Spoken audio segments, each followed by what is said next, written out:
If every sentence sounds like it's ending with a question mark, to her it's like, is this guy sure of himself? Whereas if you kind of had a neutral or breaking rapport tonality, it just sounds like you're more sure of what you're saying.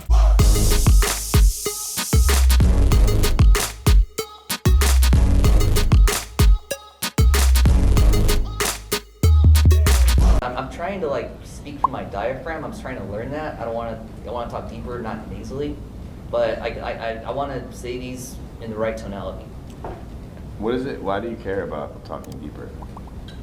Sexier, masculine. You know what someone told me when I first put out an ebook? I sent it to a few other guys who I had met at a similar event. I was like, hey man, would you mind giving me a testimonial? One of these dudes sent back his feedback. He goes, hey man, the book's good, but honestly man, I don't think you can do this. Why is that? He goes, well, you know, someone like Jason Capital, he has like a really deep voice, and I'm Jason Capital, right? And he goes, your voice isn't deep, so I don't know, maybe like try working on making your voice deeper. I said, fuck this guy, right? And I don't pay attention to my voice at all, because here's the thing, I've been able to pick up girls regardless of what the fact that this guy thinks that my voice is high or not, right? And admittedly, I don't have the deepest voice, but I don't give a fuck, right? Because that's not really what makes the difference between you getting the girl and not getting the girl, right? Do you consider yourself to have a high voice? Yes or no? Yeah, I do. Okay. Actually. Or But low I'm voice? not bothered by it because Right. I know how to use it. And what happened last night? And I got the girl. You got the girl. Did it matter?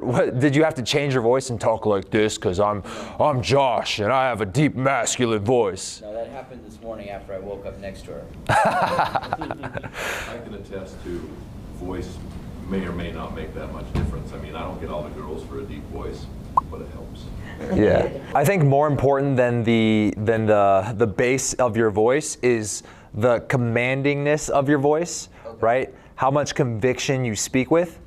And a lot of it comes in the way your tonality at the end of your sentences. So one of the things that, you know, I could have easily called out with every person during a banter session was a lot of times when you're talking and you kind of subtly want them to join the conversation or give you a little bit of validation or approval or like play into the conversation, it'll sound like, oh, really? And it kind of goes up at the end, right? And that's like, I'm seeking your approval, and it's like very approval seeking, validation seeking, right? And it also kind of makes it sound like you're unsure of yourself, because if you think about like the question tonality, like if you're asking, hey, what's for dinner? You know, what do you want to do for dinner? It goes up at the end. So question, if every sentence sounds like it's ending with a question mark, like if you had captions down below you, then to her it's like, is this guy sure of himself? Like, what is he saying? Like, why does he keep asking me these things, right? Whereas if you kind of had a neutral or like breaking rapport tonality, now it kind of, rather than a question mark, it ends like on a hard period, and it just sounds like you're more sure of what you're saying, right? And honestly, man, like people will just literally automatically apply, think that you know what you're talking about if you just speak with a little bit more conviction, right? And that I think is way more important than how deep your voice is. It's funny you said about speaking with conviction. I find myself in places where I started talking, everybody's listening. And I'm like, where'd that come from? But it was conviction. And I didn't have to be talking about anything important, just talking. And you just see the whole room get silent. You're like, but I'm not saying anything. You know? Yeah. But it works. It's like you just. Did that happen to you this weekend? Oh yeah. Yeah. Does that happen to you very often? All the time. It's kind of crazy when you start speaking with more conviction intentionally, you'll notice moments like that. Like when I first started getting into the game, it was right after college, and I became a substitute teacher at the high school I used to go to, and also the middle school.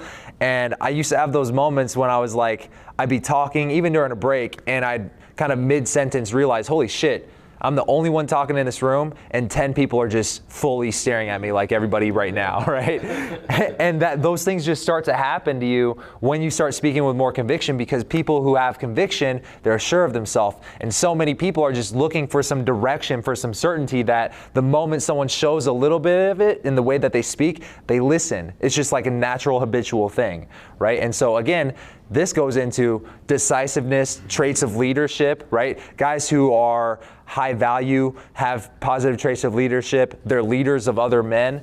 These are things that if a woman saw, they go, huh, that guy's kind of like, it's an attractive trigger. You know what I'm saying? And so speaking with conviction can do wonders for you, just like through all these little indirect results you'll get from it.